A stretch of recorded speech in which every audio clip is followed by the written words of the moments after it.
We see coaches talk about Caitlin Clark a lot in this league in college, and all of them says the same thing. We want to get the ball out her hands. And that's it's not just about her scoring. It's not just about the assist that she gets. She changes the momentum of the games. What's going on, everybody? I'm Jay Williams. This is Jay Williams Sports. Please like, comment, and subscribe, and I greatly appreciate it. Whoo, man. Man. I'm not gonna sit here and act like I'm not annoyed or frustrated, even though if you watch my last video, for one, thank you. For two, you would have seen me say that I believe one of these games was coming last night. I believe we was gonna have a stinker. I believe we was gonna have a game where we stunk it up and just didn't play well. And so last night kind of fit that mode. But I rewatched the game. I stayed up to like 1:30, 2 o'clock in the morning. Partly because I had to, because I went to my son's practice, so I missed the second half of the game. And two, I just rewatched the whole game because I really wanted to understand what happened. First things first. Kelsey, I think it's only two players that had a good game. Kelsey Mitchell and Michaela Timpsick. Michaela Timpsick is continuing to improve her game. So shout out to Michaela Timpsick. 12 rebounds. That is what we need out of you. We need your athleticism. We need your defense, and we need your ability to finish at the rim. Kelsey Mitchell. I know there's a lot going on the internet regarding Kelsey Mitchell. I personally didn't see a selfish Kelsey Mitchell last night. I'm a man of integrity. I don't want to come up here and lie to you guys. Now, if that's what you've seen, that's your opinion. I personally didn't see it. There were a few times throughout the game where she over dribbled for sure. I'm not denying that. But for the most part, Kelsey Mitchell, she shot efficiently. She shot 50%. She shot like almost 60 or over 60% from three. And she had 5 assists. She had 5 assists, and she was passing the ball a lot last night. That's what I seen. All right. So I don't agree with that narrative about Kelsey Mitchell from last night. I think she had a good game. My biggest issue with this game was Stephanie White. Now, granted, let me get to CC because we had to hold her accountable too. She missed a lot of shots, but like I say, her overall game wasn't bad. She only had 3 turnovers, 9 assists. She just missed shots, and her shots are very tough. And we all know that her shots were very tough. She didn't get to the rim a lot last night. I believe part of that was because she probably was tired. She shot a lot of step backs, fadeaway, mid range, and threes. Okay, I will accept that. My biggest issue last night was Stephanie White, and this is why. Stephanie White, if for one, if you don't see or if you don't if you don't agree that Stephanie White has her own type of offense that she runs, then this you probably won't understand or you probably won't agree with me.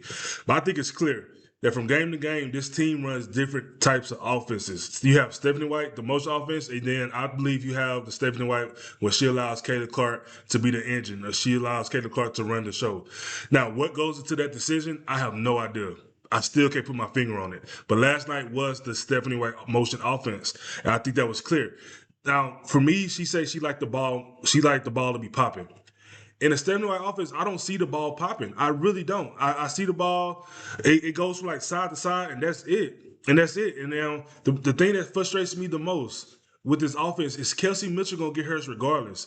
You know, I went back and looked at the Seattle game when Caitlin Clark scored 45 points and 10 assists. Kelsey Mitchell took 25 shots in that game, and I'm not mad at that. My point is when Caitlin Clark is allowed to run the show, Kelsey Mitchell is still going to get her shots. So that is what confuses me about the Stephanie White offense, because it seems like the only beneficiary of that offense is Kelsey Mitchell.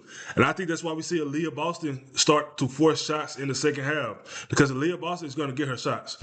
Now, Aaliyah Boston has turned into the third wheel. And that's just naturally because Kelsey Mitchell and Caitlin Clark has been on such a heater lately. So naturally, Aaliyah Boston has turned into the third option.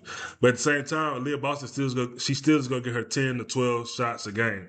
And if Aaliyah Boston's not involved early in the game, towards the end of the game, you're going to see Aaliyah Boston start to force shots. And that's where we see Aaliyah Boston start taking unorthodox floaters in the lane. She get the you just see all kinds of stuff with Aaliyah Boston.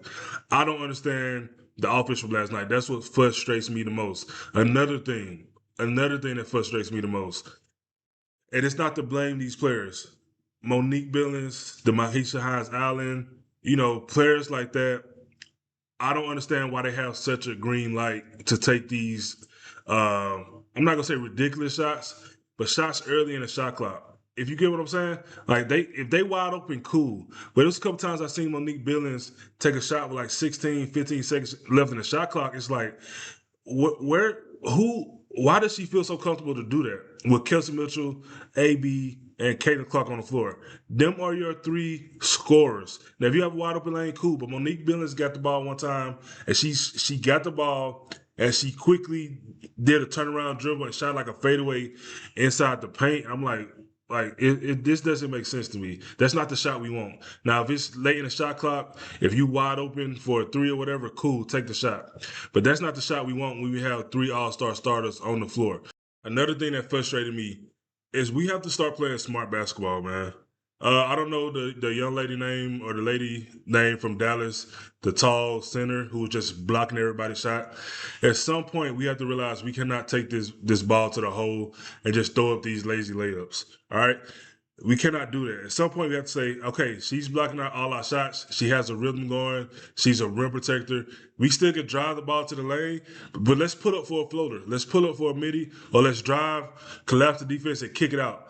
It's too many times where I see us just driving the ball in the lane and it's just allowing our shots to get blocked. We have to start playing smarter basketball. We have to start playing smarter basketball. This is not going to win in the playoffs. Identify what you have. Identify what's going on. The first one or two, three times, stop just going in the lane and throwing up these lazy layups. Let's start going to a floater. Let's start going to a stop, pull up midi, or collapse the defense. Have another plan. Pump fake. Do something.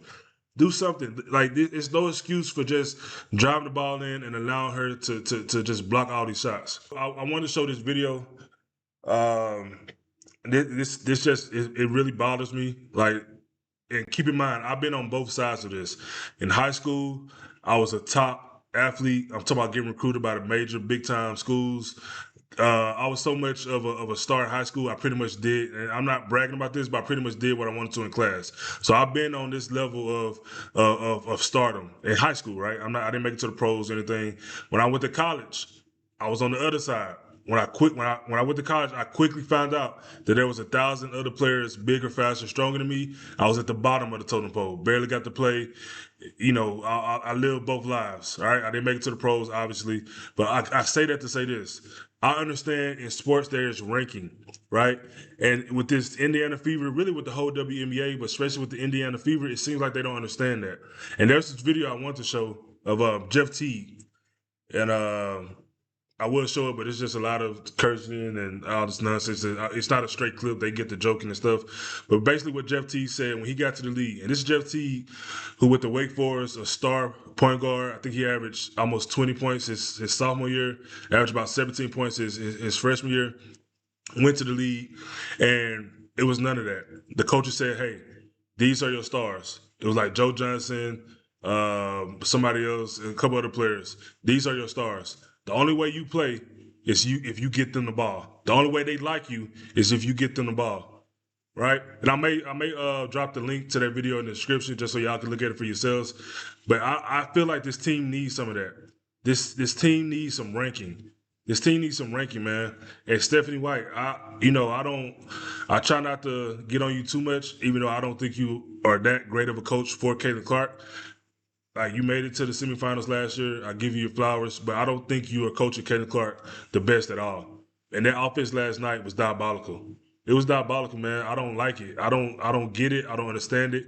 I don't think nobody finds a rhythm in that offense. I think everybody is made out to be these individual players in that type of offense. And Kelsey Mitchell, the thing that confuses me, like I said earlier in the video, the thing that confuses me the most is Kelsey Mitchell gonna get hers regardless. Let her run the show. Let CC run the show. I don't know if she was tired last night. I don't know if she had migraines. I'm not sure. What I am sure of is that's not what I want to see. That's not what I want to see. And I challenge anybody who doesn't think they run different types of offenses to go rewatch the game. If you watch the game on Prime, the game is still on Prime. That's how we watch Amazon Prime. Go rewatch the game. Look at the offense that they're running compared to the offense that we have seemingly been running the past 2 weeks. All right? I don't know. I'm not even going to go over the box scores today. I'm a little frustrated. I'm not going to lie. But like I say, I was expecting a game like this. I wasn't expecting this type of offense. All right, CC, she shot bad. That's gonna happen. You know, you're not gonna shoot 50, 60%, every night from the floor. This is a wild road trip. It's a wild road trip. So I'm not gonna put too much I'm not gonna put too much thought or emotions behind this game. We need to bounce back. We still have a shot at the 3 seed. We did have a shot at the 2 seed. I believe that's over now. We need to secure this 3 seed. We don't need to drop much lower than that. But I do want to play what the opposing coach for Dallas Wings had to say. Talk about the defense you guys played on Caleb Clark today. You ordered 4-15 shooting. If you didn't hear the question, the reporter asked, I believe it was something, it's hard to hear him, but I believe he said something to the likes of what went into the type of defense that led to Kayla Clark shooting, what's she shot, 4 for 15 or something like that? 4 for 14? That was the question that he's been asked. Well, we wanted to get it out of her hands, in any pick and roll situation. Brother, you didn't have to worry about that because Stephanie White did it for you. I'm telling you, you know what? And this, we see coaches talk about Kayla Clark a lot in this league in college, and all of them says the same thing. We want to get the ball out her hands. And that's, it's not just about her scoring. It's not just about the assists that she gets. She changes the momentum of the games. She changes the momentum of the games. Momentum is a real thing in sports. Pace, especially in basketball, is a real thing. It's a real thing. It's a thing that people have to defend. It's a thing that people have to defend. And so I don't know, man. In the middle of the floor, she's so good. So if it was going to be on the side of the floor, we wanted to get it out of her hands and make other people make shots. Listen, this is nothing against Kelsey Mitchell. Kelsey Mitchell is an elite scorer. I have said multiple times that she's the best shooting guard in this league this year. She's playing the best. But the impact on the game, as far as Kelsey Mitchell and Caitlin Clark, is just completely different.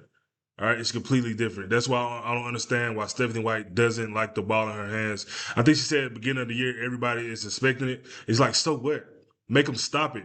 That's where you as a coach have to be creative and being creative around the pick and roll. You don't let teams or let players force you to get the ball out your best playmaker hands before the season even started.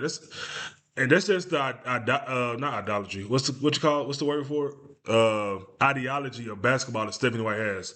We already know she don't really enjoy or like the type of player CC is because we heard how she talked about Luka Doncic. She don't like heavy ball. She don't like point guards or players who are ball dominant. She don't for whatever reason. But yeah, man, let me know what you think. I was so frustrated about this game last night. I'm not gonna put too much emotion into it, like I said, because it is a crazy road trip. We still got the Liberty tomorrow. Then we play a back-to-back Sunday. We'll see how they handle that. I know for a fact Aaliyah Boston and Caitlin Clark not gonna play in back-to-backs. I don't know if one of them gonna sit tomorrow. How I would do it personally, we need to win tomorrow. So I'll probably play Aaliyah Boston and Caitlin Clark. You know what I'll do? I will play Aaliyah Boston and Caitlin Clark tomorrow. I will sit. You know what? I don't know because they haven't played back to backs all year, so I don't know how they're gonna do it. We'll see. We'll see. We'll see. We need to win tomorrow though, so I will play all three of them tomorrow and see if Kelsey Mitchell and I don't know, Caitlin Clark might try to play them back to back, limited minutes. And see if they can get the win against the Chicago Sky. I don't know. Let me know what y'all think. Let me know how y'all would handle the back-to-back as far as the Liberty and Chicago Sky. Would y'all play the big three both games? Would y'all sit one of them? Let me know how y'all felt about last night's game with the offense. Me personally, I think the offense was trash. As you probably know, I don't think Kelsey Mitchell was playing selfish last night. I think there was a couple times when she dribbled too much, but for the most part, she played how Kelsey Mitchell plays. Let me know what you think in the comments. I'm Jay Williams. This is Jay Williams Sports. Please like, comment, and subscribe, and I greatly appreciate it. Peace.